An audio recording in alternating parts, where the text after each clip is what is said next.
vi tager lige endnu et eksempel på, hvordan ChatGPT kan arbejde med billeder, fordi den kan vitterligt arbejde med billeder af praktisk taget hvad som helst.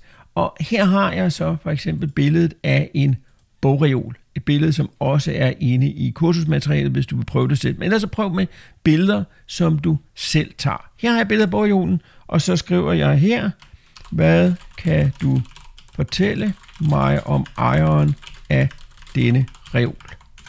Lynhurtigt analyserer ChatGPT så det her billede, og kommer med bud på, hvad er det for nogle interesser, som ejeren af denne her bogreol har. Hvilket sådan set er meget præcis, det er mig, der er ejeren, og det passer egentlig ganske udmærket.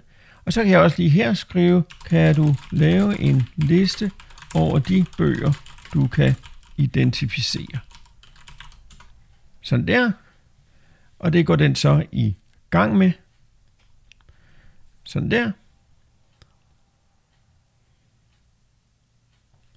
Og lynhurtigt, så sprøjter den altså en liste over alle de her forskellige bøger ud. Nogle af dem måske rigtige, nogle af dem kan jo godt være hallucinationer. Når du prøver det selv, så kan det godt være, at der er noget af det, som i virkeligheden ikke er 100% korrekt. Men ikke desto mindre, så kan ChatGPT altså analysere et billede. Det kan analysere sådan noget som det her.